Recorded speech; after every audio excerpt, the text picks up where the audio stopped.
Good evening, ladies and gentlemen. This is Damascus Radio. It's time for our news for tonight, read by Khalid Sakhbani and Basim Bagdash. Ceremonies of the funeral of the latest scholar Muhammad Said Ramadan al-Bouti and his grandson started in the Umayyad Mosque in Damascus. Earlier, the bodies of al-Bouti and grandson Ahmad arrived in the mosque. Representative of President Bashar al-Assad, Minister of Awqaf or Religious Endowments, Muhammad Abdel Sattar al-Sayyid, attended the ceremony. In a comment on al-Bouti's martyrdom, Information Minister Umran al-Zabi said that the latest scholar, Sheikh Muhammad Said Ramadan al-Bouti, was an incomparable man with all standards and meanings. The minister said in a statement to journalists during the funeral, crime of assassinating al-Bouti and a number of worshippers in Al-Iman Mosque adds to the criminal record of the terrorists.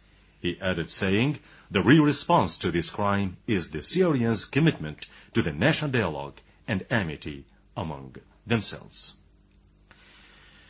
The Grand Mufti of Syria, Ahmad Badruddin Hassoun, has said that the blood of the scholar Muhammad Said Ramadan al-Bouti will be a fire burning in the Arab and Islamic worlds against all those who issued fatwas for killing our people in the Levant.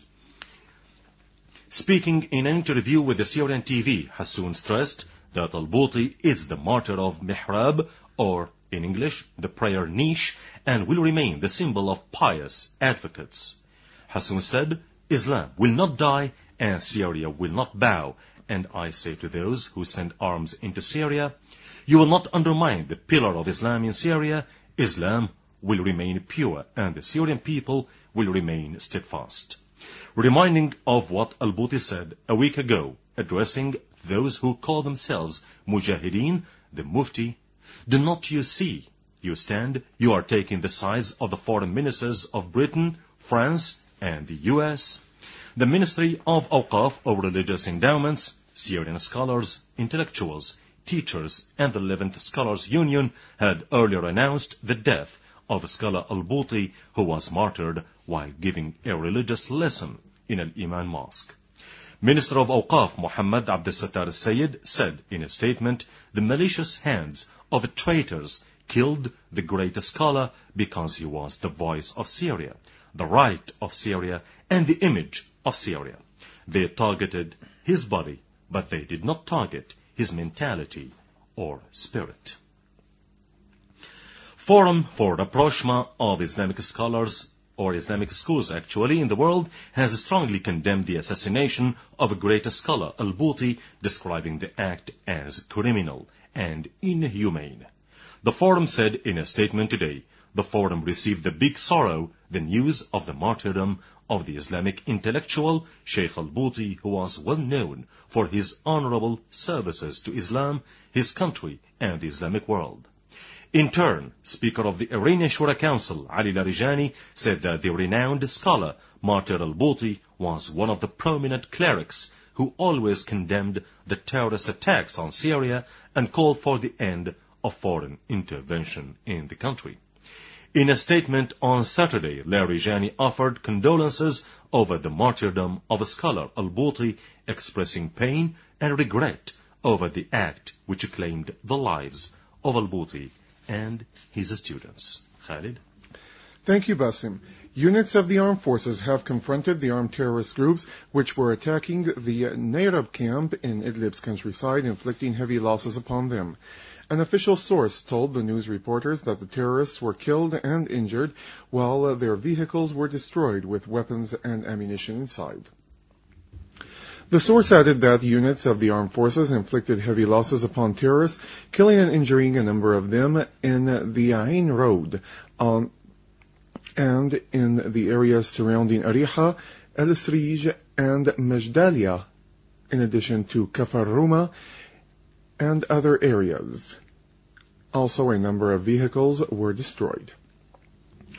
Meanwhile, the military sources told news reporters that units of the armed forces confronted armed terrorist groups' attempts to attack Al-Dabba airport and other areas and checkpoints in the Al-Qasir countryside, inflicting heavy losses upon them. The source added that the army killed a large number of terrorists and injured others in their cars with their weapons and ammunition inside. A source pointed out that the units of the armed forces killed in a series of operations a number of terrorists in Karm al-Shammas, Jurt al-Shayah, Bab al-Sba' and al-Qasir in Hamas's countryside, destroying their vehicles.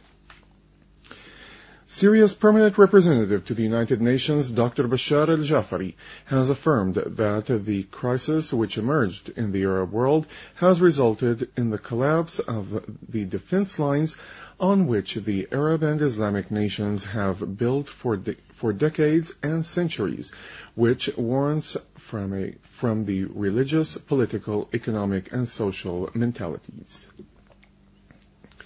In an interview with the Mayadeen TV on Friday, al-Jafari said that the Arabs are divided inside the international organizations like their countries, and that he talks to them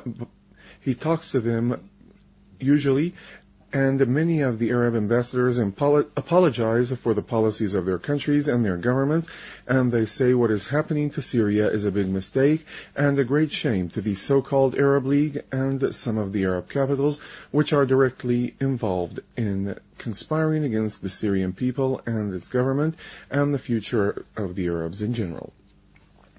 He said that the Western and the Arab sides are very frustrated due to the failure of their various efforts which took various forms since the beginning of the crisis, with the goal of breaking Syria, deframing the Syrian diplomacy, weakening the political will, and depicting Syria as being helpless to respond to the crisis. Al-Jafari said that the interference attempts came through various gates, including the issue of the so-called displaced people, the humanitarian passages, the no-fly zone, the so-called Friends of Syria conferences, forming the representative bodies and the councils abroad, and convening 19 Arab ministerial conferences. Back to you, Basim.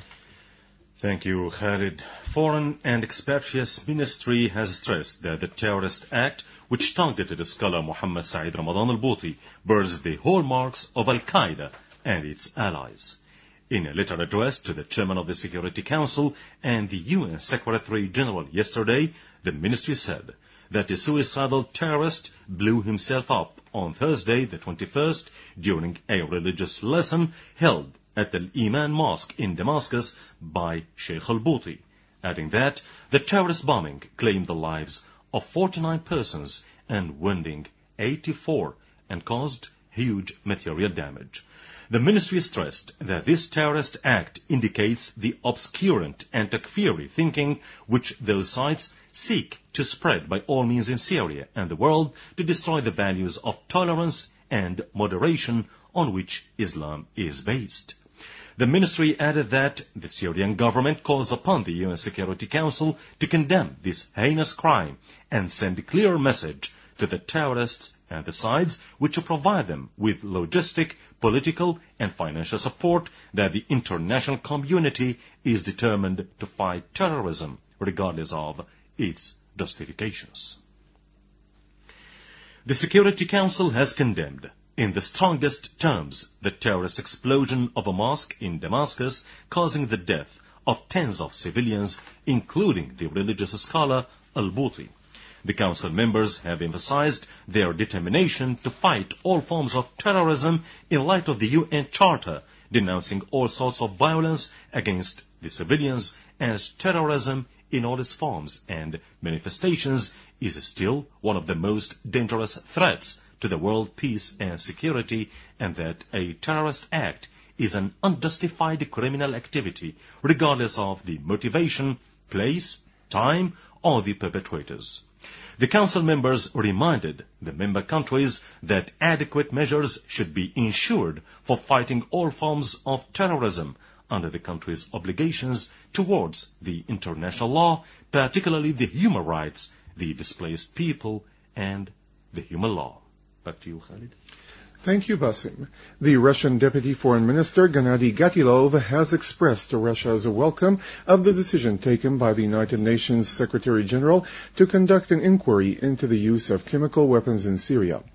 Gatilov also told the journalists in Moscow that, quote, "We positively receive the news about the United Nations Secretary General Ban Ki-moon's quickly meeting the Syrian government's request to conduct an investigation into the incident of using chemical weapons in Khan al-Assad and Aleppo's countryside on March the 19th, end quote. The United Nations Secretary General has earlier announced the United Nations' intention to launch an international probe into the incident of launching chemical weapons by the terrorist groups in Khan al-Assad area upon the Syrian government's request. Ban Ki-moon said, according to Reuters, quote, "I have decided to conduct a United Nations investigation into the possible use of chemical weapons in Syria," end quote. He also told reporters that the investigations will focus on the specific incident brought to his attention by the Syrian government. Earlier, the Russian Foreign Ministry spokesperson Alexander Lukashenko has also announced that Russia is ready to send experts to a joint committee to investigate into the chemical weapons use in Syria in case such a committee is formed. In related news, the Russian President Vladimir Putin and the British Prime Minister David Cameron have affirmed the need of solving the crisis in Syria through the negotiations. The Russia Today website quoted the press office in the Kremlin as saying that Putin and Cameron have done talks during a telephone call, and these talks concentrated on the situation in Syria, adding that the two sides agreed that the solution to the crisis in Syria will be through a political way. On the other hand, the Russian Foreign Ministry stressed today that the decision adopted by the UN Human Rights Council regarding the situation in Syria is politicized and it is unilateral. Also, it does not contribute in halting the violence, and it prevents finding a peaceful solution for the Syrian crisis. In a speech delivered in front of the Council, a Russian diplomat said that the decision is still politicized and unilateral, in addition to putting the blame and the responsibility of the violence on the government, while it barely mentioned the crimes committed by the terrorists, and these crimes were reported by independent investigation committees on Syria, and to which there are plenty of evidence. The Russian Deputy Foreign Minister Sergei Ryabkov has said that the situation in Syria will inevitably be included on the BRICS summit agenda, adding that we do not want to underestimate the seriousness of the situation or the problems we face in Syria. The Russian official asserted that the base of the internal Syrian dialogue could be established by which a reconciliation agreement can be reached, and that the efforts are exerted in that regard. Ryabkov also said that those who have the greater influence on the Syrian opposition should neutrally make greater efforts to convince them of the need of establishing the contacts with the authorities, as there is no alternative, or else more victims and tragedies will happen. He pointed out that the BRICS countries support this stance, expressing his conviction that the group summit will explain the measures that must be taken to resolve the crisis. Now, over to you, Basim. Thank you very much, Khalid. Prime Minister Wael Haraqi has affirmed that the government is serious in its dealing and openness dialogue with all political, social, national opposition inside and abroad, as well as coordination bodies, the gunmen who want to throw weapons. Heading the ministerial committee assigned with implementing the political program to solve the crisis in Syria, Al-Halaqi said during a meeting with a group of Syrian artists and directors on Thursday, there are real guarantees for those who want to return home. He underlined that the artists assume a big burden to boost the culture of dialogue as they bear a human national message aiming at enhancing the concept of integration, partnership, and respect for the other opinion. On their part, the Syrian artists and actors affirmed their support on the political program to resolve the crisis launched by President Bashar al-Assad, and they are standing by the government to implement it as it is the only way out of the crisis in the country. They thanked the government for its big efforts to boost the culture of dialogue and enhance the national economy, ensure the basic needs for good livelihood during these exceptional conditions. And now over to the final item, ladies and gentlemen, that says the People's Assembly Speaker Muhammad Jihad al-Laham has said that it is time that the international community, after having been listening to the tools of media misleading for 2 years now, listen now to the voice of right. Al-Laham was speaking during a meeting of the Executive Committee of the Inter-Parliamentary Union, or the IPU, on the sidelines of preparations to open the 128th session of the Union's General Assembly in the capital of Ecuador, Quito. Al-Laham stressed that the international community should support the efforts to halt the violence and bloodshed and the political program to solve the crisis in Syria so as to preserve its territorial integrity and the unity of its people, as well as the international peace and security. The People's Assembly Speaker reviewed during the meeting the reality of what is taking place in Syria and the role of Arab, regional and international parties that are targeting Syria. With this, ladies and gentlemen, we have reached the end of our news bulletin for tonight. Thank you for joining us.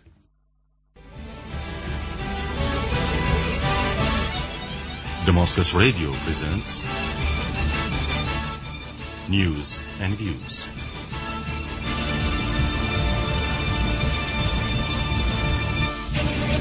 Ladies and gentlemen, good evening. 2 days ago, U.S. President Barack Obama visited the Israeli entity in the occupied Palestinian lands. During his visit, he delivered a speech addressing the Israeli Zionists. He said that it was time for the Arabs to normalize relations with Israel. He also said that it was time for the Arabs to completely recognize the Israeli government. Some might find it strange, but others match Obama's speech with the timing of the chaos that is produced in some Arab countries, including Syria. Based on his speech and on analyzing his words, it appears quite logical to link his call with the havoc inflicted upon the Arab countries, which have suffered, till now, from the political turmoil.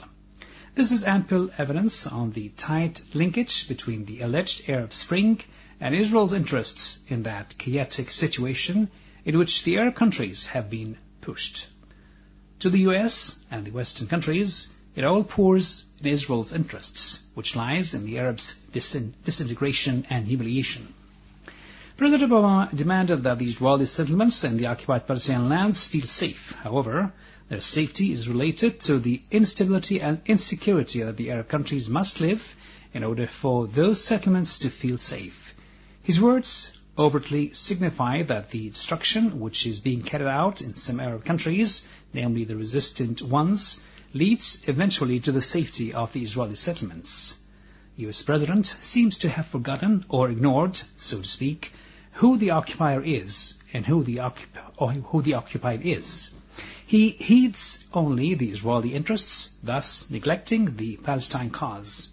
He simply ignored the acts of killing, destruction, displacement, and land confiscation that were carried out by the Israelis against the Palestinians. Yet, the Arabs have not and will not forget their Palestinian brethren, as they will never forget what their enemy Israel and what it did to our Palestinian brothers.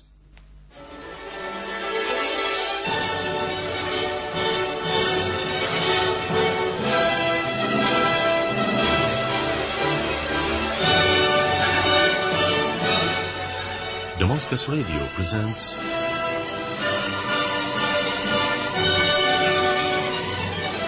Syrian Local Press Review.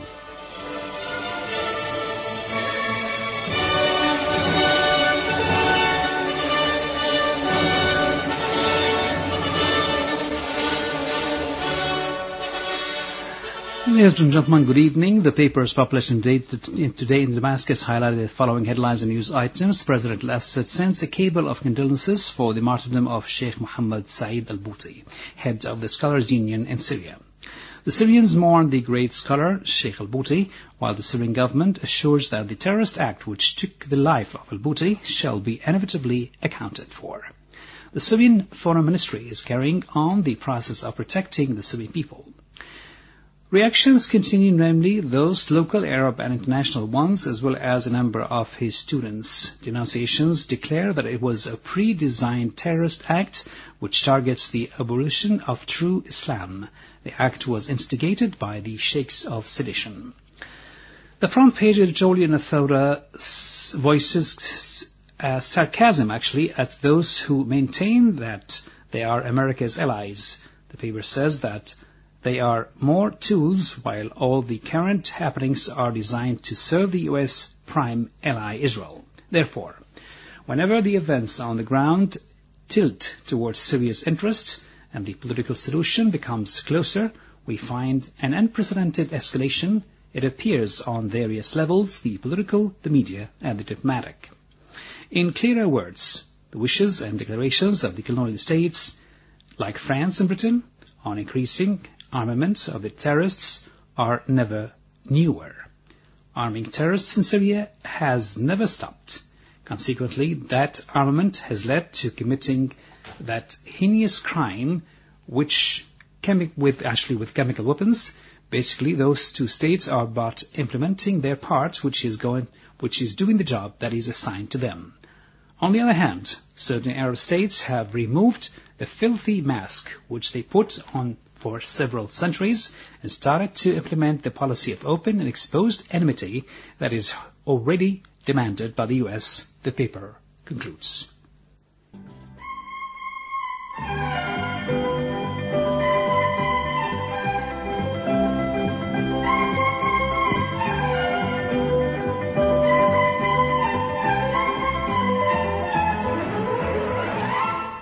Radio Damascus presents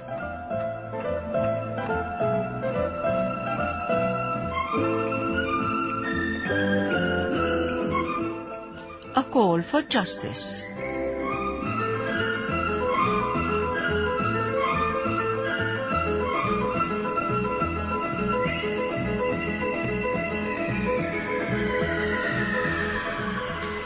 The reports issued by UN establishments which expose Israeli terrorism and document Israeli violations against the Palestinian people can be described as positive and serving the cause of this militant people. But what is ironic is the way with which the world community and its working mechanism has dealt concerning these reports, as they have been put in oblivion and stored in the archives of this international organization as if nothing has happened. This may be easily understood, taking into consideration that decision-making at the UN is under U.S. control that imposes its will on everything that takes place in UN corridors.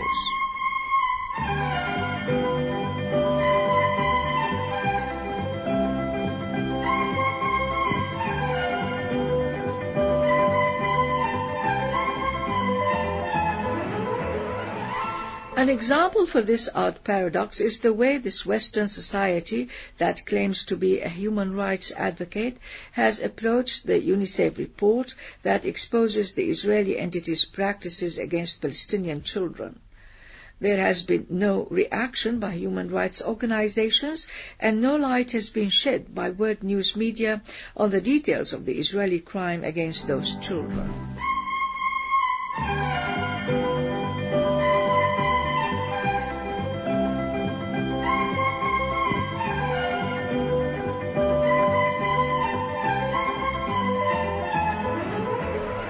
UNICEF has affirmed that Palestinian children detained in Israeli occupation jails have been regularly and systematically mistreated.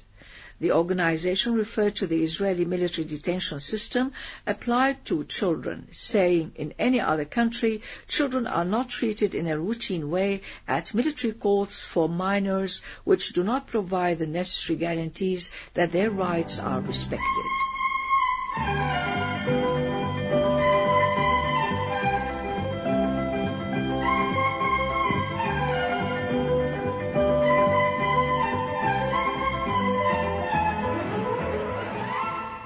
The organization said interrogation with children in Israeli occupation jails combined between intimidation and threats, in addition to physical violence, with a clear objective, namely to compel children to confess. The organization pointed out that children are cuffed during interrogation and for a long period of time, which caused them pain in hands and backaches. It considers such practices as violating international law that protect children against mistreatment when they are in contact with military and judicial institutions.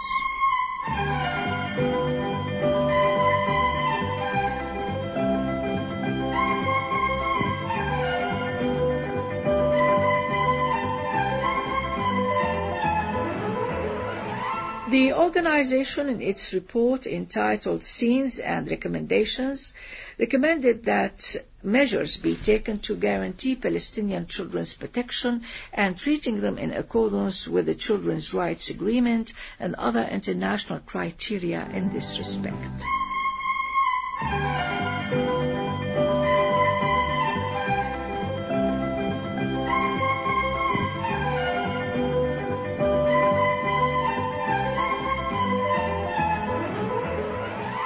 To document Israeli crimes against childhood, the UNICEF document covered an analysis of the legal framework of this case and the testimonies of the detained children and how they were tortured during detention. The document also refers to the results reached by the Special Rapporteur on the situation of human rights in the occupied lands and of the UN Special Committee on the Israeli practices against Palestinian detainees.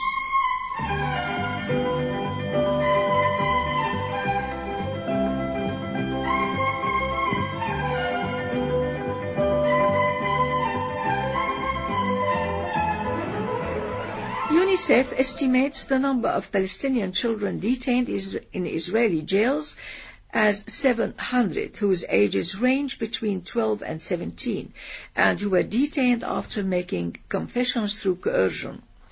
Interrogating them, the organization adds, includes intimidation and threats, in addition to physical violence, solitary confinement, and sexual assault. The children were forced to sign papers in Hebrew, which they did not understand, the UNICEF report added.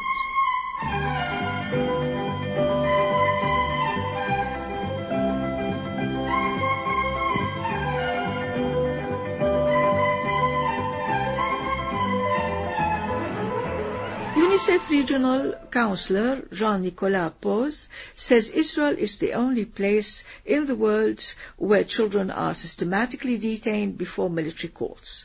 What the councillor does not say is that Israel is the only state that is exempted from questioning, investigation and punishment, and that the reports that incriminate it usually go into oblivion in the drawers of the UN organization.